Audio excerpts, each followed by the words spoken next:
Coming up on This Week in Radio Tech, how would you like to demonstrate a microphone while sitting at your desk? Or a microphone like this while sitting at your desk? How about demonstrating to yourself 300 different microphones while sitting at the comfort of your desk, maybe wearing headphones? That's coming up along with an interview with Netherlands broadcaster Goos Mante. And Chris Tobin and I will be here too. It's all coming up next on TWiRT. This Week in Radio Tech is brought to you by Broadcasters General Store with outstanding service, savings, and support. Online at bgs.cc. By Angry Audio. Audio problems disappear when you get angry at angryaudio.com. And by Max Connect Wireless, prioritized high-speed internet service designed for transmitter sites and remote broadcasts. Hey, welcome into This Week in Radio Tech, the show where we talk about everything from the microphone to the light bulb at the top of the tower. I'm Kirk Harnack, so delighted to be here. Sheltering in place, social distancing, and it looks just like it always does, at least at my end. I'm in the Telos Alliance studio in Nashville, Tennessee. Thanks a lot to the Telos Alliance for providing some really cool gear, and there's more over there that you can't see.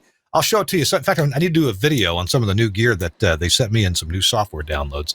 And it's just great to have to be in their employ. I really appreciate it.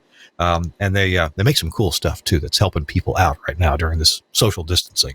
So it's not just about me though. Also with me is my 10-year longtime co-host, and that is Chris Tobin. Chris, welcome into the show. How are you?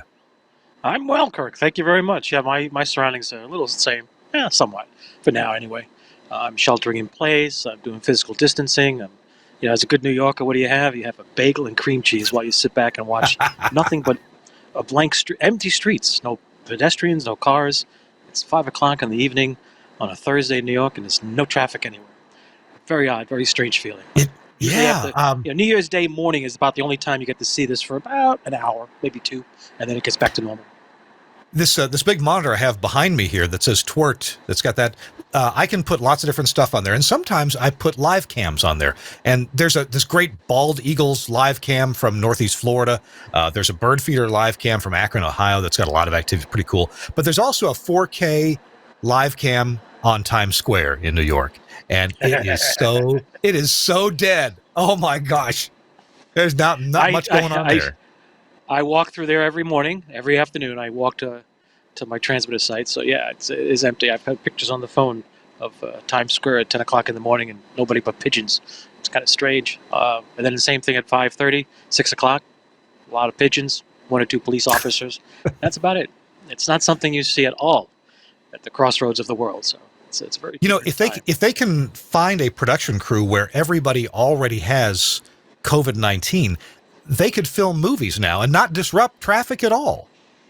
This is true. You could, if you're a movie producer and you could prove that you're safe and providing whatever's necessary for this, this whole thing, you got it made, bro. You got some great scenes. You could do a lot of good stuff. It's I don't know. It's kind of strange, but yeah. So, Chris, we've got a fun episode this time, and I'll foreshadow it just a bit here for us. I met this guy online, so neat. He's got this website, audiotestkitchen.com. His name is Alex Oana, and he's a producer, recording engineer in the Los Angeles area. And he and a group of others have put together this website, audiotestkitchen.com. We're going to be talking with Alex in just a few minutes. That's really cool. You'll be amazed that you can listen to your choice of 300 different microphones on that website. You have to register, but anyway, the details are coming up. I won't give them all out. Plus, we have another fellow joining us by way of a recording. I interviewed him a couple days ago, Goos Mante from the Netherlands. He's actually from the North Holland area of the Netherlands, and he's been sheltering in place, working from home. He's a disc jockey. He does a radio show on a station in the Netherlands, and he's actually been sheltering in place for a while. He's got a special needs child, and they take care of him, and he's been needing to stay home and do that. But he does this whole radio show from there, so this change wasn't that big for him, but we get some great ideas from another country, and I always love to hear broadcasters from other countries. Plus, Chris and I are going to dish on some of the things that we've seen this week, things that maybe we expected or didn't expect about all the sheltering in place and the studios at home, and see what's different than what we expected. And our people still going into radio stations. I was a bit surprised here in Nashville, the number one station usually in Nashville. They do have people going into their studios and doing full shows from there. So, but I think just one at a time. So we'll find out about that. Chris, does that sound like a good show to you? Works for me. I think it'd be great. Look forward to it. Well, Chris, I want to talk about one of our sponsors, and that's my friends at Angry Audio. Angry Audio makes so many cool things, including these gadgets, and this one is especially helpful right now during sheltering in place and social distancing. When you got your studio at home, how do you get your phone hybrid there? Well, now, to be honest with you, if you got a Telos phone hybrid system, there are ways to remote into it and still get your callers on the air. So that's cool. But if you don't have that possibility, here's an answer for you. This is the Bluetooth gadget from angryaudio.com. And angryaudio.com designed this to give you the absolute best audio performance no matter what mode you're using it in. And what do I mean by mode? Well, you can, connect this with Bluetooth to your cell phone, right? Take phone calls, give phone calls, and you get that audio from the cell phone right through the Bluetooth interface in here and into your audio console. So it's got dedicated left and right audio outputs, and I'll explain why it's got stereo in a minute. It's got digital audio output, as in AES, but it also has an analog input right here, a mono analog input. So if you need to send some audio back from your console, like mix minus audio, you can do that right through the Bluetooth to your cell phone. There's a great website about it. Go to angryaudio.com and look for the Bluetooth gadget, and you'll see it right there. By the way, you don't have to use Bluetooth. It's got a convenient 3.5 millimeter jack in the front for a wired connection, and it's the tip ring sleeve style. So it will recognize your microphone and your stereo if you want to hook it up to your cell phone that way. So you can take your phone calls and run them right into the audio console through this Bluetooth gadget. But there's another thing you can do. Let's say you've got some music on your phone and you want to play this on there, or maybe you've got an interview. You ran out, you did an interview with somebody, social distancing. You can play that right through the Bluetooth gadget from Angry Audio. And you know what? It's a lot less expensive than I thought it would be. So check it out at angryaudio.com. Call any of your dealers, your regular broadcast equipment dealer, and order one today. Get it in, check it out. You're going to love it. I think it's just the coolest thing. It really works well. The audio quality is, and when I said earlier about audio quality, depending on what your mode, if you hook it up in a two-way mode to a Bluetooth cell phone, it knows that the audio quality is going to be phone quality. So it uses a lesser codec for that, but it's bidirectional. If you hook it up as a playout device from your cell phone, so you got high quality audio on the cell phone, then it uses a higher quality codec to get that audio out of your phone and onto the air. So either way, it does the very best job that can be done. Angry Audio, thanks a lot for sponsoring This Week in Radio Tech. Okay, Chris, so I don't know how I heard about this website. Maybe I saw it on Facebook or something, but Audio Test Kitchen. And they've got plans to offer more things, but right now they only offer 300 different microphones for you to listen to. Only 300. and Chris, actually, I was intrigued by this because of something you told me last year at the AES show about that company that lets you remote into audio processing, send them a file, they'll run it through the processor and send it back to you processed. Remember that? Yeah, that concept is pretty wild when you think about it. It's pretty cool. Now you have microphones you can do it with even better. I think the company that you found was rackfx.com. Yeah, I believe that's correct. RackFX, because I went to their website, they got an introductory video, looks like it. Well, I knew about that because of you finding that, and I thought this audio test kitchen was pretty cool. So tell you what, let's roll into the video here, just a quick demo of the website, and then I interview Alex Oana, the founder of the website. Let's check it out.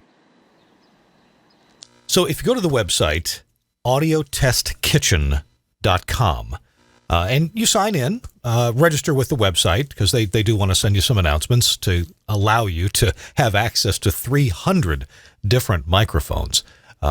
You'll get to a page that looks like this, and you can click this search button, and you can search all the microphones that they have. You can sort them from price, high to low, or low to high, or look at them in alphabetical order. Just to speed things up on this demo, I have gone ahead and selected some microphones from a high price. Here's a $10,000 Sony microphone, the C800G, down to the blue bottle with the B6 capsule. That's $4,000. The Peluso 2247 tube mic, the Rode Broadcaster, about a $400 microphone, and the Sterling SP150 SMK for $80.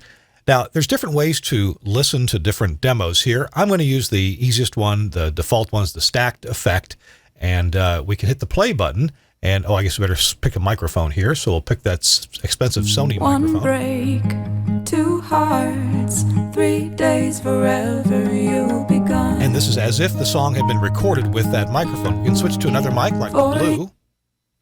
One break, two hearts, 3 days forever you'll be.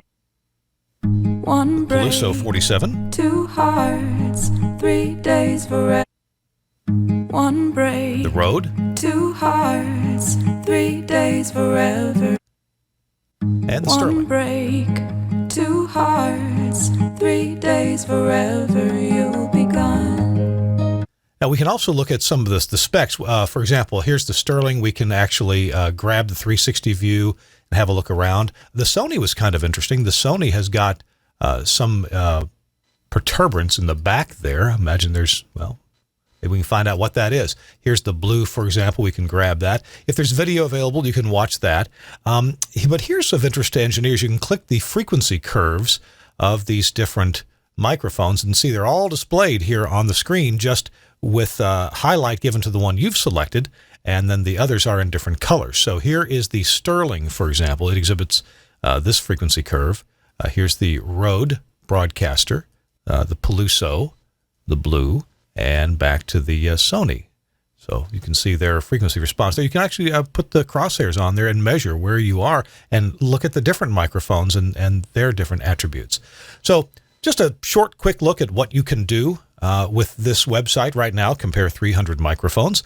I'm sure there's more coming, so we're talking with Alex about audiotestkitchen.com. Wow, that was pretty interesting. The fact that we can listen to what 300 different microphones would sound like.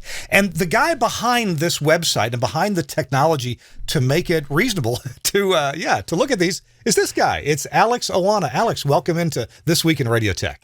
Hey, Kirk, it's really awesome to be talking with you and talking with everybody in your audience. I mean, aren't we all just fascinated by microphones? The thing that takes us and, allows us to broadcast ourselves to the world. There's nothing cooler. That it is. And I got to tell you, with this even more applicable or apropos now that we're having to social distance, you can't go into a music store or a professional audio store and compare different microphones today.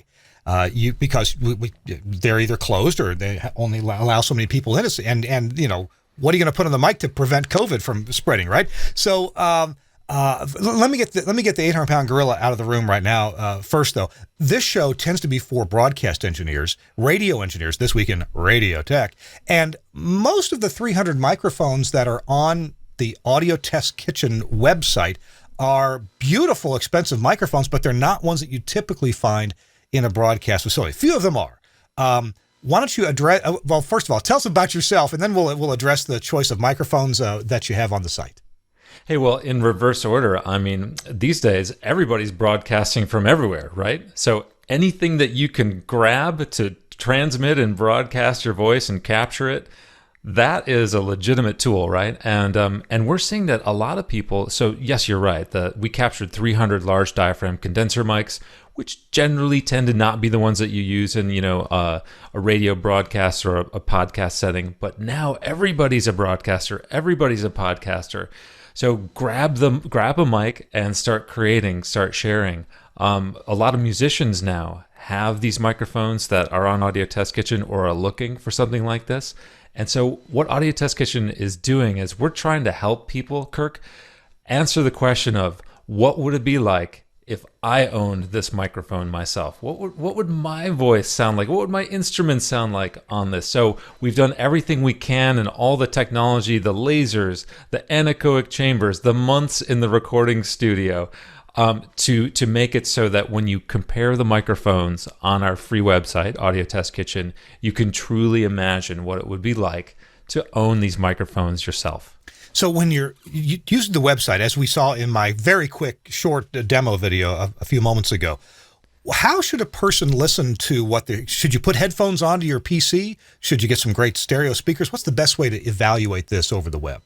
That's a great question. And, we felt at first sheepish about the idea that, oh yeah, maybe it would be better if you could actually go and compare these microphones in person. But in a lot of ways, we've created a better than showroom experience. Because when you go to a showroom, you're not on your headphones, you're not on your speakers, you're not in your familiar listening environment. You can't possibly control all the variables like we did to ensure that there's no variation in the source. So when you're comparing mic to mic, the only thing you're hearing is the differences between those microphones' personalities themselves, nothing else.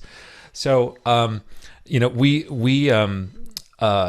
actually, would you repeat your question? Because I kind of got down my rabbit hole there, thinking about the showroom we created. Well, I wrapped two things together and actually answered the first part. And the second part of it was simply, wait a minute, Alex, who are you and how did you get qualified to kind of offer this experience? And I think you've got a recording background, yeah? Absolutely. And, it's funny enough, it goes back to when I was a kid and a teenager. I remember the 3 magazine subscriptions I had, if anybody remembers these: Consumer Reports, Stereophile, or one of those audio hi-fi magazines, right? And Popular Science.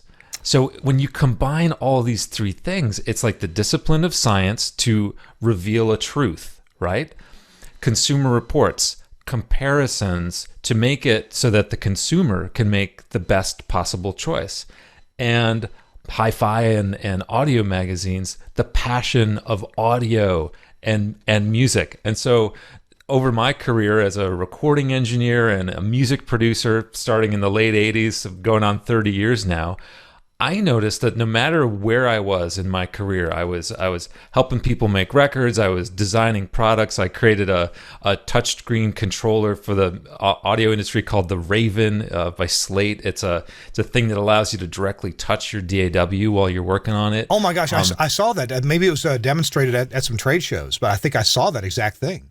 Yeah. That was you? I created that. Yeah, I spent 2 years developing that. So, and when I was doing sales and marketing through Vintage King Audio, which is like a boutique online pro audio retailer, I kept noticing the same problem over and over again. It's like when the internet is so easily able to stream and deliver high quality, video and pictures and audio, why is it that we're asking people over and over again to make these really important decisions and choices about gear without just giving them the fundamental, most important information about these products, the sound?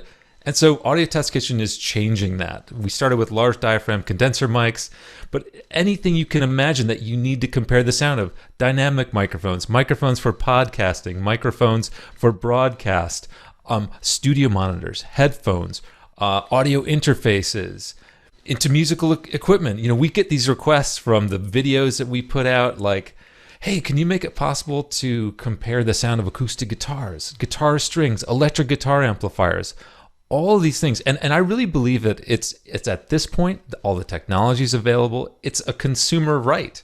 Why should these manufacturers expect folks to make these crucial decisions about how they will sound and the tools that they use to capture, the essence of who they are or broadcast their ideas without being able to first hear them and understand what it would be like to actually own them? Now, I'll take us on a little bit of a tour through the website, just a verbal tour. We got a little taste of it earlier with the video, but I noticed that we can certainly choose some different mics and compare them with some different audio tracks.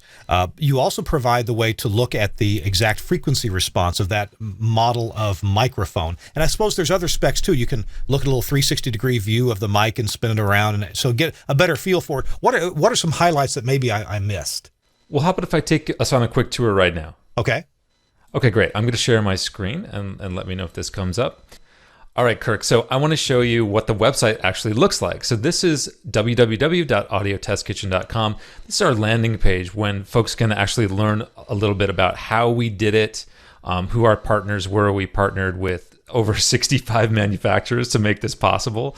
And it's amazing to see the industry come together to help create this resource. There's a really great 1-minute video here, the Audio Test Kitchen in a nutshell, and it's a great little quick romp through all the studios we were in, the anechoic chambers. You can see lots of lasers and people. So and I do want to invite everybody to join our newsletter, and the reason for that is because we create and release new content all the time. So for example, I'm about to show you, and you showed in your video demonstration earlier, there's 2 songs that people can right now compare all these microphones on, but there's actually a lot more content for all these microphones that we have in the can and we're going to be releasing over the next few months. So definitely sign up for the mailing list. And you'll be the first to know about all this stuff. And we're not going to spam you or sell your information or anything like that. So now I'm clicking over to the app, and this is the free app.audiotestkitchen.com. To search all 300 microphones, you're going to have to create, again, a free account. So just click this search icon, the magnifying glass, and you'll see that all of a sudden you've got access to 250 physical microphones and over 50 and growing now modeling microphones. And hey, I just wanted to mention what is a modeling microphone? You know, we're in broadcast. What are some of the most common microphones in broadcast? Would you say? Oh, the EV-RE20 and the EV-RE27. They're extremely common. Do you have any of those around there? I've got the EV-RE20 right here. This one's been rebuilt. Because it had a failure at one point. I did a mic comparison and it had failed. I said, okay, well, that's a bad microphone. So I paid a couple $100, got it fixed. But this is a really popular one at broadcasters. Well, so here's a really interesting thing about that. You know that our first category that we did with Audio Test Kitchen is large diaphragm condenser microphones. But there's these things called modeling mics where with one physical microphone, you can actually model the response of all kinds of microphones, including dynamic ones. So I just put up here a couple of examples of microphones that do that. And so this is just like an exciting frontier of microphones that's coming forward. So with Audio Test Kitchen, not only can you compare the original ones, but you can also compare these microphones that model the sound of the original ones. Well, one thing I find really interesting about this is as I watch broadcasters working from home and musicians working from home on Facebook and YouTube Live, I'm getting introduced to microphones that I had never gotten a chance to see somebody perform with before. I've seen musicians, like in Nashville where I live, playing sets out of their home for entertainment and hey, send some money via PayPal or Venmo. And I'm getting introduced to microphones that I hadn't played with before. It's because living in the broadcast world, we see a whole lot of dynamic mics like these, right? Just a whole lot of these. And we don't get much chance to play with the condenser mics and how great they can sound. So I'm excited to play with your app site based on that. That's awesome. And actually, one of the key thing that we want, it's fun to explore, it's fun to look at the different tech, but at the end of the day, Kirk, what we're trying to do is help people find the right mic for them. And so let me just give you a quick example here. We were talking about price ranges. This is the frequency response view, and we were able to do this through our friends at Harman Laboratories, which we can talk a bit more about in a bit. But so, you're saying that, do you have to spend a lot of money to get a great sound? Well, let's look, for example, at this Audio-Technica microphone. Now, this one's $99. And if you look at this frequency response graph, now this does not tell the whole story of how it sounds, but it might tell you a couple of things. Like, for example, if I need to get really close to a microphone, I don't want it to get boomy. This, let's say I'm recording in a bedroom or something like that, and I want to eliminate the sounds around me and get a more close isolated sound. Well, this Audio-Technica microphone is going to roll off some of that rumbly low end and maybe give you a nice presence peak. And the next step then would be to go and listen to that on some vocal sources. Pull up one of the vocals we have, and we're going to be releasing even more vocals over the course of time. And then you can compare that to, say, another microphone that, I've been told that my voice is a little screechy, you know, and is like a little peaky in the upper mids and needs more body. Well, look at this microphone. There's a modeling microphone that's modeling actually a Neumann TLM 103.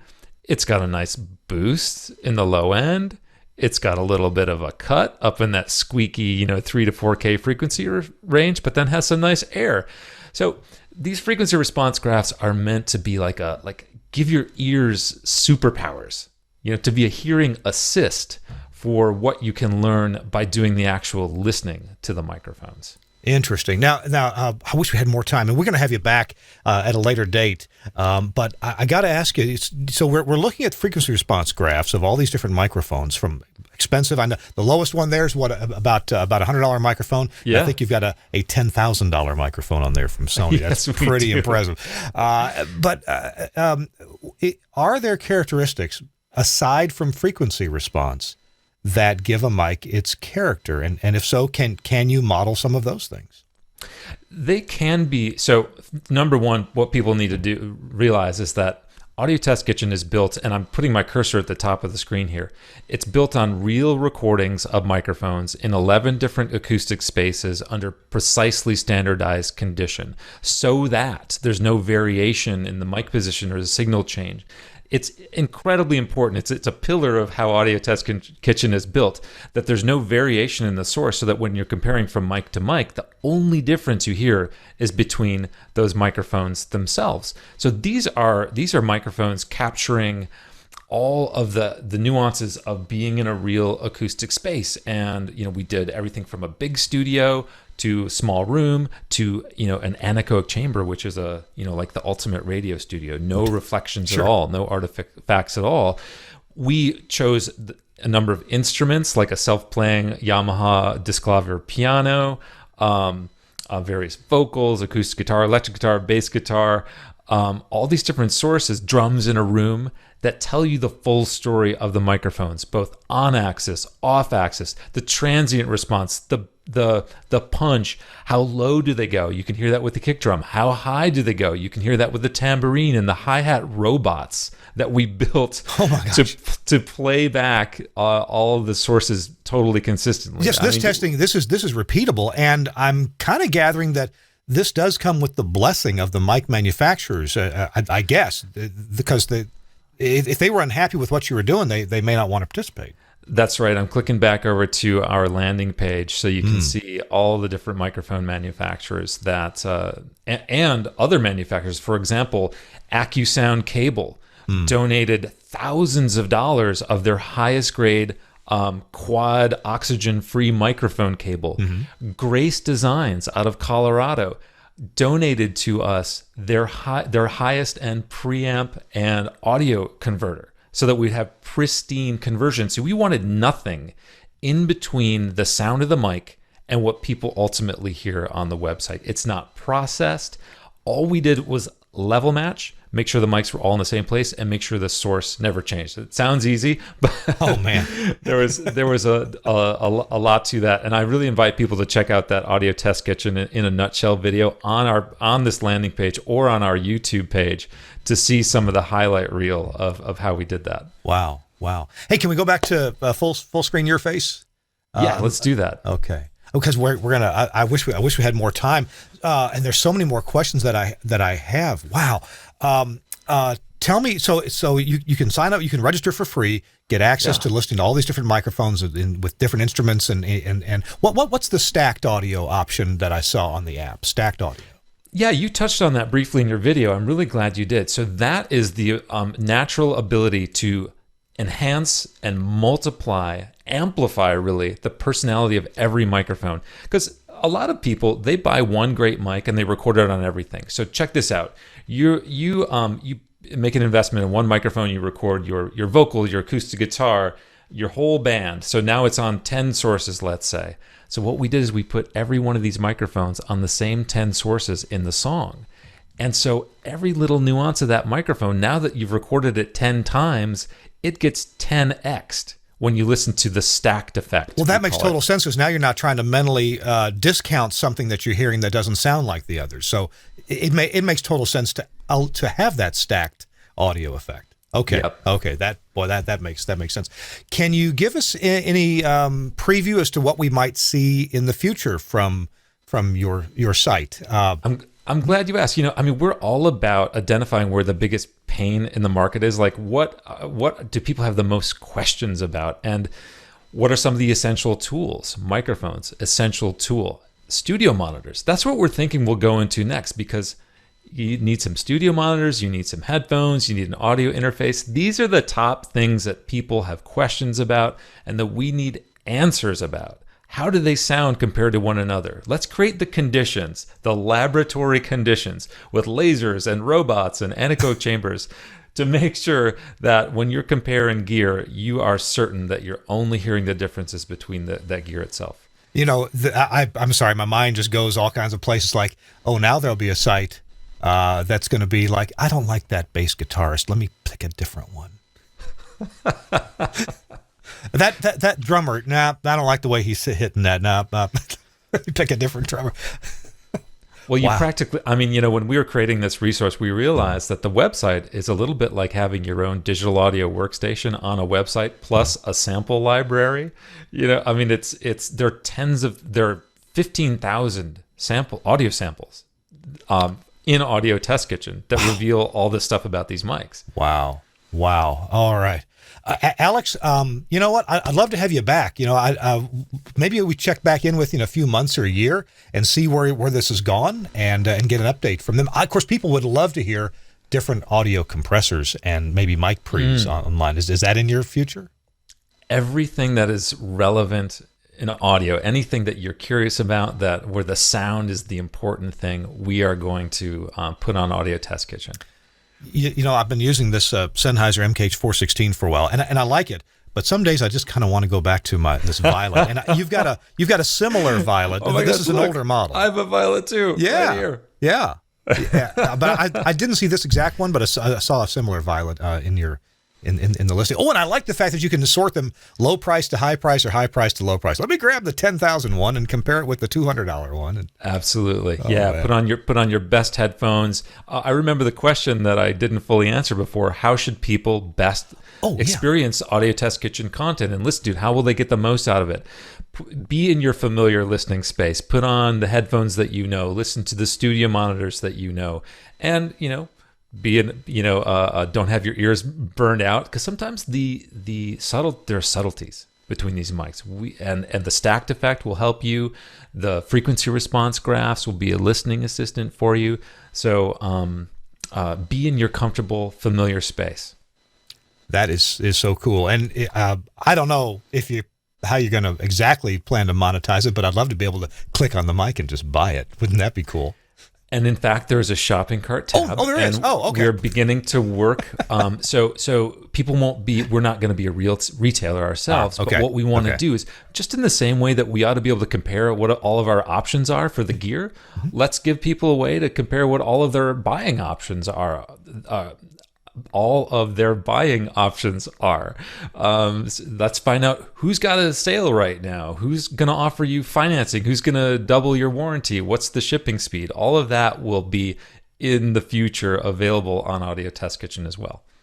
That's cool. Alex, thank you for taking the time to spend with us. Love to have you back for a whole show. Maybe we'll get you and Sean Olive or you and John Crivet together, because you're all audio experts. And it kind of, one thing about broadcast engineers, we do think of ourselves as good with audio, but we're also good with slap and dash audio. In other words, to make sure that there doesn't have any hum, no buzz, but sometimes it's the nuances that we're not. Well, and sometimes we're forced to work in a broadcast studio that's far from ideal acoustically. So that's why we use microphones that really limit off-axis response, right? Because we just want that disc jockey, who's going to yell into it. So we have a different set of operating parameters, but it's great to expand our horizons into some of the finer points of audio and really learn to use our ears to listen to these different points and see what we like and what's most appropriate for our client radio stations. Audio Test Kitchen is really designed for everybody. And when we found that when you provide the data, the frequency response graphs, all the different sources that the end user, whatever problem they're trying to solve. Am I a broadcaster? Am I a podcaster? Am I a musician? Do I need to do production audio? I can get the resources I need through the data in Audio Test Kitchen. And I would love to hear feedback from your audience. If they want to reach out to my email, info@Audio Test Kitchen, hit us up on Instagram, Audio Test Kitchen, Facebook, Audio Test Kitchen, all these places.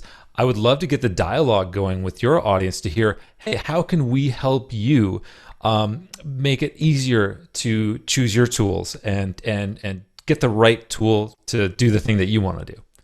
Alex, it sounds good and exciting. I wish you the very best of luck. And hey, TWiRT listeners and followers, get over to that website, audiotestkitchen.com, and check it out. We'll have the link in the show notes. Alex, thanks again for being with us. I appreciate it. Thank you so much, Kirk. All right, man. I'll have to talk to you soon.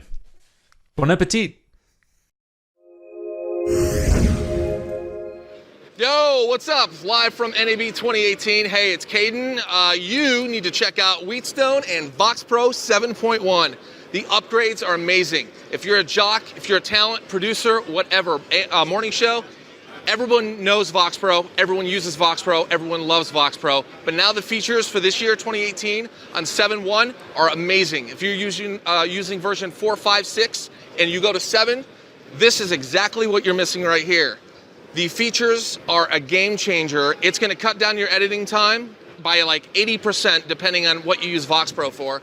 And with version 7.1, introducing unlimited Practic button bars right here, hotkeys right here. I'm going to show you coming out of a song. Bad things. It's a lot of bad things that they wish and they wish and they wish and they wish. So you're coming out of your song? Yeah. Start your next song right here. It's basically an entire production room right on Vox Pro. So it's the Vox Pro we know and love with a ton more features. And now this is the ultimate game changer right here. Effect macros. So instead of hitting your effects button bar and going up here using your mouse for every effect, you do it right here with one click of the mouse, and you're going to cut down your editing time by about 80% without even touching this new sexy black controller. Check it out right here, Wheatstone Vox Pro 7.1 at NAB in Vegas 2018. And you can get Vox Pro from our friends at Broadcasters General Store, BGS. The website, really easy, it's bgs.cc. And hey, if you call them, they're built for phone calls. I mean, they are there. They'll answer the phone, and you can socially distance by calling them at 352-622-7700. 352-622-7700. Awesome folks at Broadcasters General Store. Hey, it's Kirk Harnack here on This Week in Radio Tech, episode number 488. Chris Tobin's along. Chris, what do you think about all those microphones you can hear online? Oh. Cannoli. God, you're such a kidder. Well, I got a cannoli. I left the gun behind, but I took some coffee, so I'm good. Anyway, Audio Test Kitchen is unbelievable. I mean, that is the wildest thing. And he's right. Microphones are not all the same. Do read the graphs, the response charts properly. And if you're looking for something with very little, low end issues when you talk up real close or high peaks, it's all in the graph partially, and then you can listen to it. And there are subtleties. I mean, I've recommended SM7s to people all the time, and they're like, well, why would I want to use that and not say the RE20? And I said, well, there's nothing wrong with the RE20 or RE27. I said, but the sound of that person's voice doesn't really complement that particular microphone. Once you do what you do with it, you're going to notice it. They went ahead and did the other thing. A month later, they called and said, you're right. There was a difference in sound because we actually had somebody come in and do an interview with us. They brought their microphone, which happened to be the SM7.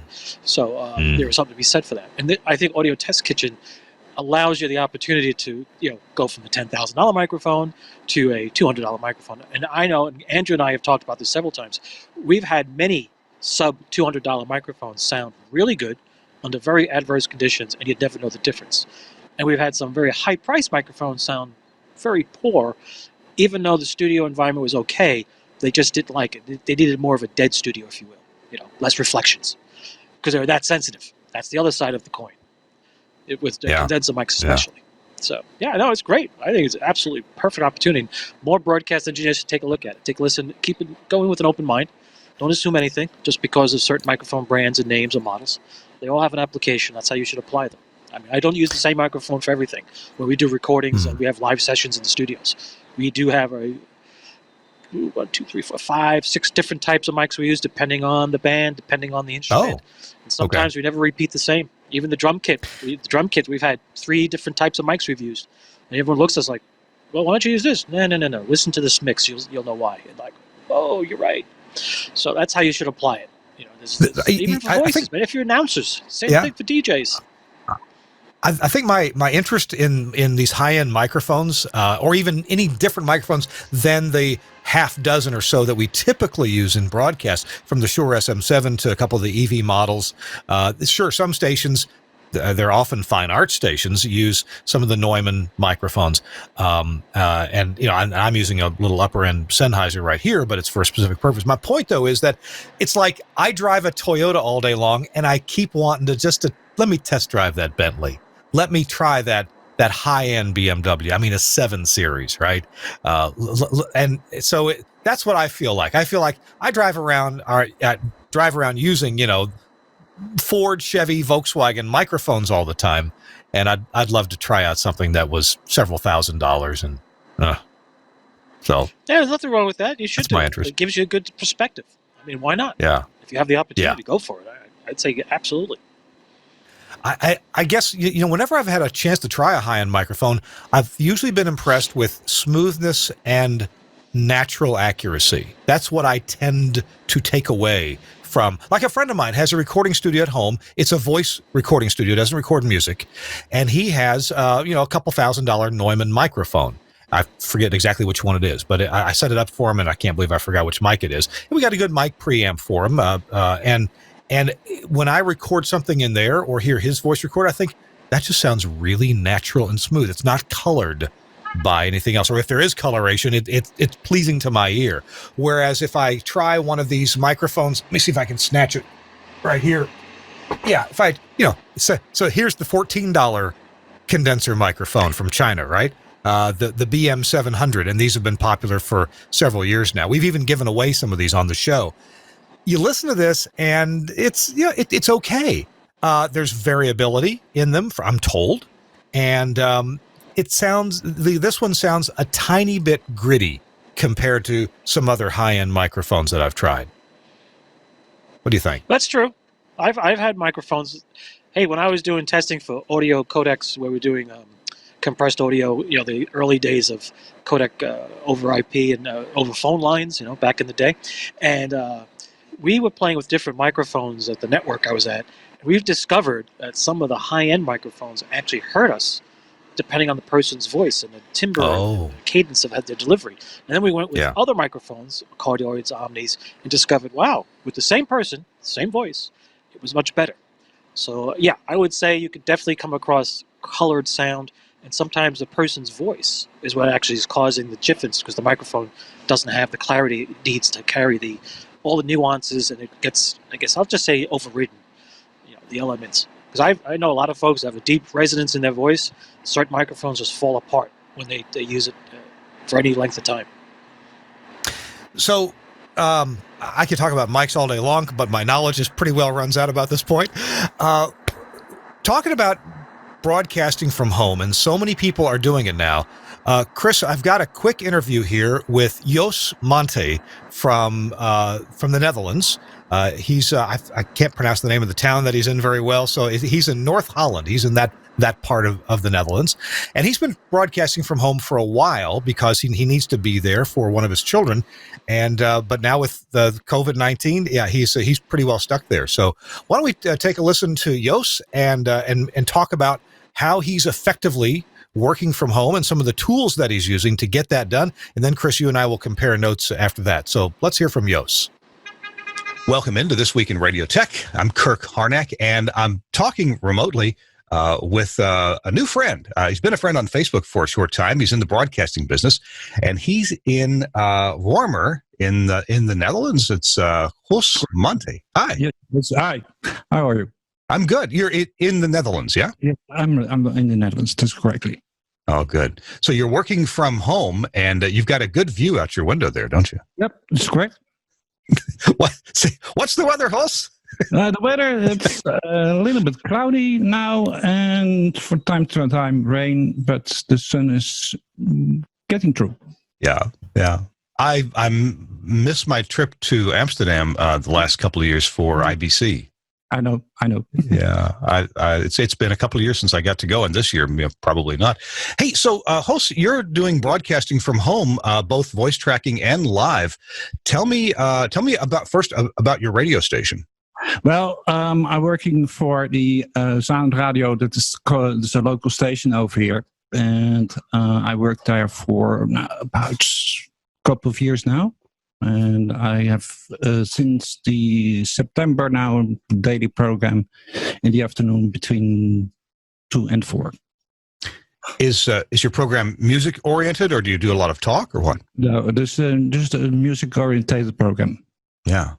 So, have you traditionally been doing the show from the radio station, but you've moved to home? Tell me about that transition. Well, we do a lot of voice tracks via the system, and I get it done at home. So, yeah. Now, with this coronavirus, how is that affecting how other people and you are working? Yeah, well, if people can work from home, they will work from home, and we are not allowed to get more people than 3 in the studio at the moment, and no live guests at the moment. Also, so just radio station employees at the studio, huh? Yeah.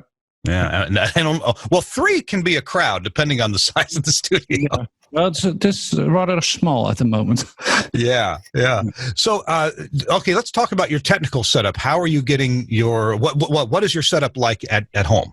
At home, I have an DNR air-made equipment, and old equipment. It's from 2003, so it's rather about 10 years or 14 years, I think. Old at the moment, and I have the air-on automation system from Broadcast Partners also, and we have Go Live for Studio to Studio connection. So you're using Go Live, and is Go Live a computer application? Yeah. So it goes, and so it's also running on a computer at the studio. That's correct. Oh, tell me about your microphone. It sounds really nice. It is an Rode broadcaster. Okay. I've not used one of those. Some people really like them. Mm-hmm. Me too. Wow. Are you using any mic processing? Well, I have DBX processors at the moment, so that's what make the noise. That's the same as I have here, a DBX 286. Yeah, 286, that's correct. It's a nice processor.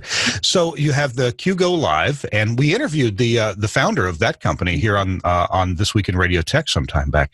Yep. So I guess we know your technical setup now. Oh, well, one thing I'm not quite clear on, when you're during your show, are you playing the music from your home, or are you remote controlling automation at the studio? I have a VPN connection to the studio, so.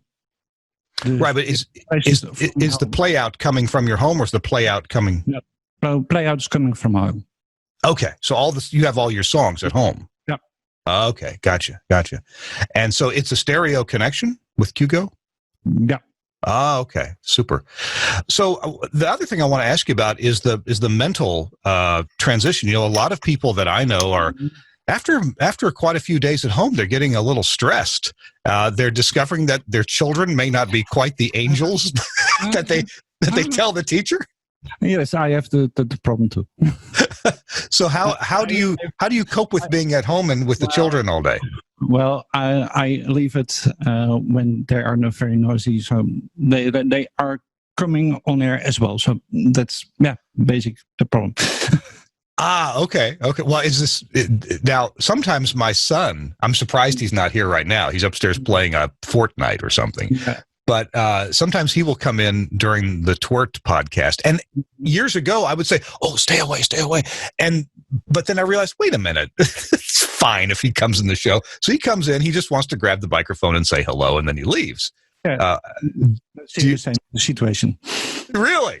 Yeah. That's super. So the other thing I'd like to know, you've been doing this for a little while. What advice do you have for people who are finding themselves having to work from home and never have done this before? Do you have advice? Just contact the right people, and maybe you can set it up as well. So, what about advice for mental stability at home or emotional stability? Stay calm. Stay calm. Yeah. I'm not going to advise to drink or smoke a lot, but stay calm. All right. Well, how long do you expect to be working from home? Quite a long time? I don't know. I really don't know. Yeah. Okay. What are your friends? Tell me about your colleagues at the radio station. Are they all doing similar? Some of them are working from home, and some will be live in the studio. Yeah. Okay. So it varies.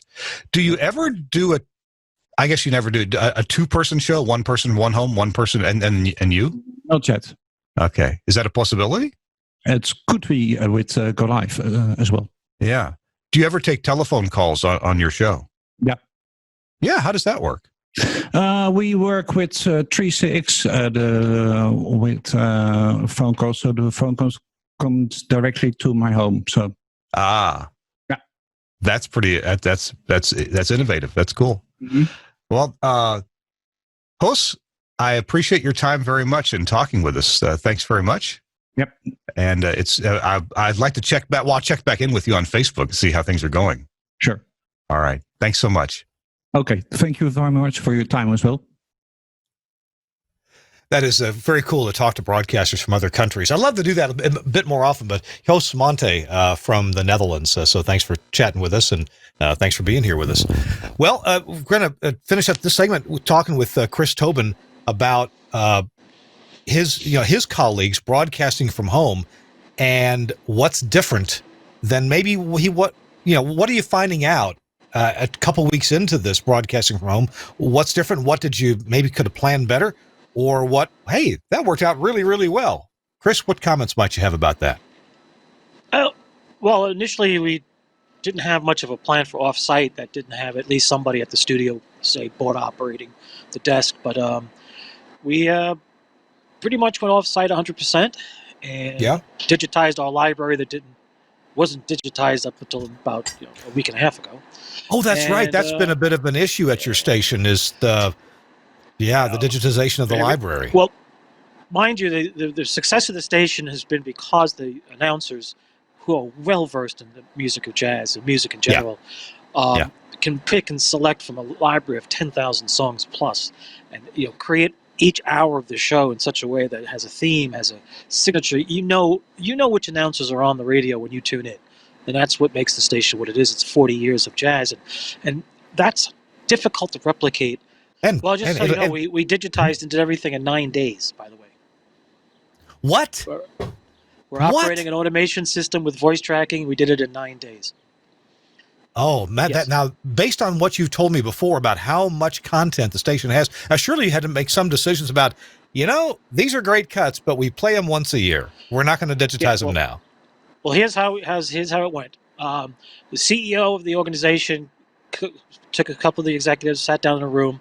It was just before everything started getting crazy, and said, we need to be off-site in a week and operate as if everything is normal. How do we make that sound and make it work? After some minutes of deliberation, I said, well, there's a company, DJB Software Radio, or DJB Radio, has software that is very, very flexible, quite economically purchasable, and I think would do what exactly we need. So we contacted them, and sure enough, they had just finished building a jazz station, providing a jazz station with music and their automation system. So we were able to get the jazz library from them purchased, and then we added our stuff, and we built an automation system, weeks worth of schedules, and 9 days later we are operating totally autonomous from the studios. And the best part is you'd never know it because the announcers are doing the voice tracking as if it's live at the moment, because they're making sure they're doing it probably 10 minutes, 15 minutes before they normally would in the hour. So they're very current. They give weather reports, and we have our newscasters are dropping their news into a folder. The FTP software grabs it, puts it into the schedule, and it's operating. And we did it. We had to do it fast, and we did it. And the folks at DJB Software, I have to say, did a great job. And It was, yeah. They were like, "You want to do what? How soon?" Okay, I think we can do it.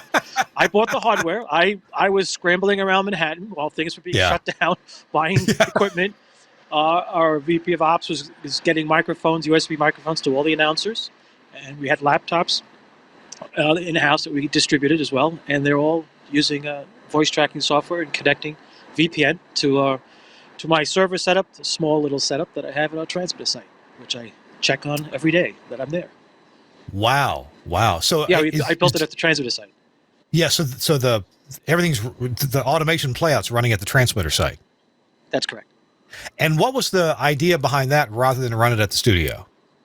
Studio cannot be occupied because we're concerned with what I was concerned with. We have no idea whether we can get access to it if there's a problem. And because of the shutdowns that were starting to happen in New York State, I said, I don't think we should take a risk. So I just built it at the site and said, here we go. We can connect. I've got bandwidth. Made arrangements with an ISP that happens to be co-located with us and was more than happy to help us out. They were fans of the station. So I got the bandwidth I needed to transfer the 4,000 song library into the computer across the internet from the folks at DJB and made it happen. I kid you not, it is up and running.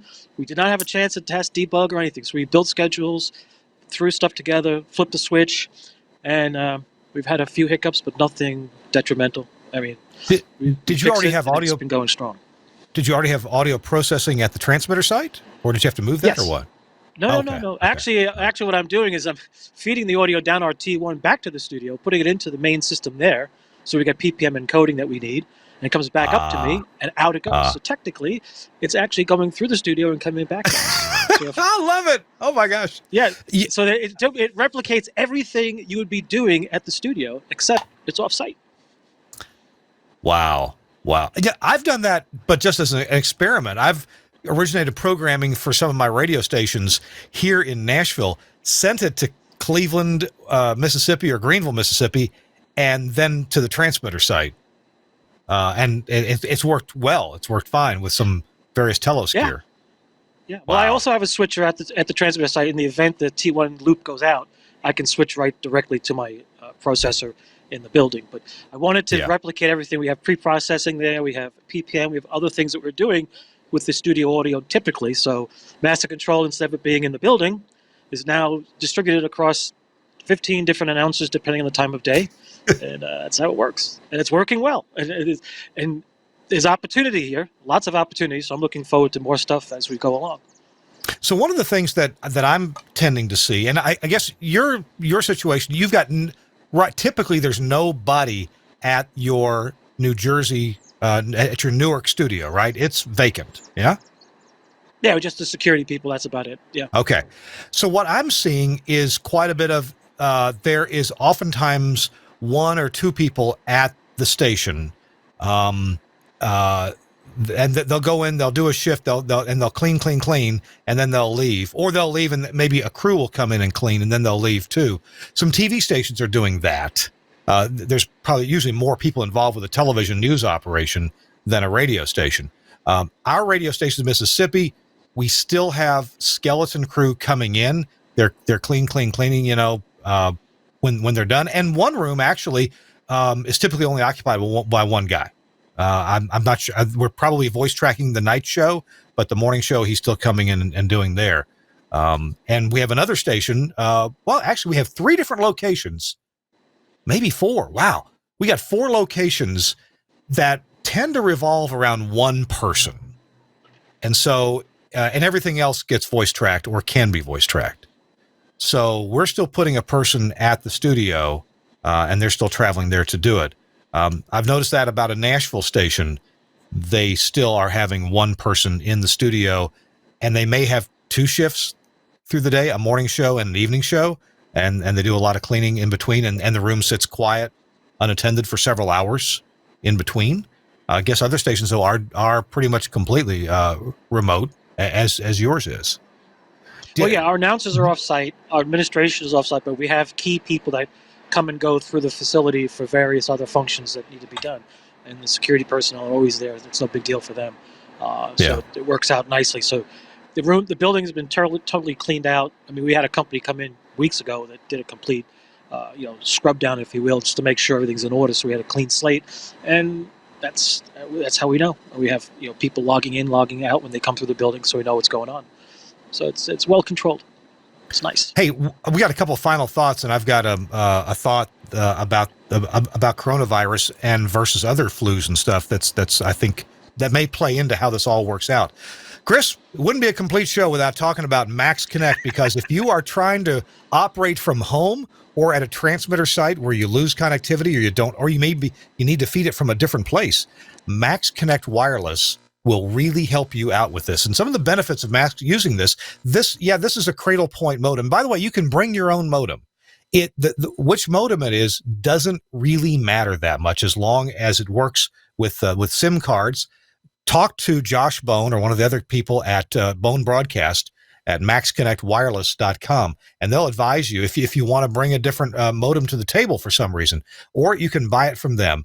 And then what you're getting is 4G LTE service, but you're getting a higher priority than everybody else except safety first responders. They get the highest priority in terms of data, but what this means from a practical point of view is your data gets through reliably. Absolutely reliably. And you get a fixed IP address. This has got a couple of fixed IP addresses for two different services, Verizon or AT&T. And so if I plug this in and establish service, I know that my service is going to be at that fixed IP address. Now, that can be important if you're pushing data to it. Let's say you're using a barracks box, for example, or other RTP push technology to get your audio from a studio to a transmitter site, or whatever the case may be.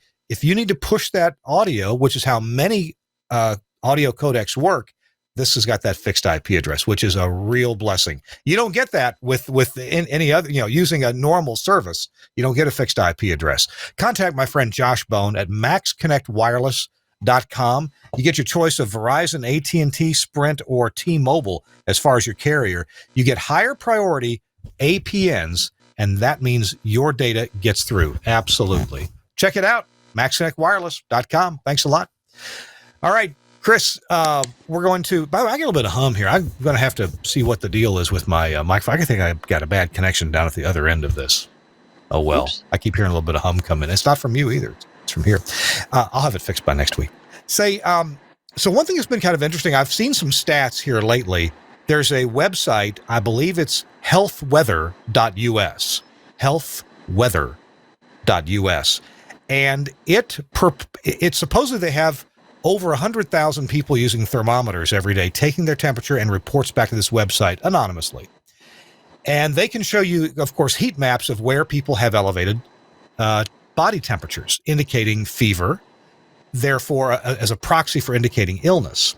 And what's interesting is that because as soon as we started socially distancing from each other a couple, 3 weeks ago, we started to see a real decline in people's fevers across the country. Now, the spikes, the peaks have been a little bit different in different places. Miami looked different because of spring break and the lack of social distancing there when there should have been. New York's was particularly high. You guys live close together. Los Angeles's was kind of mild, and lots of other places have been a bit mild too, where you had a peak.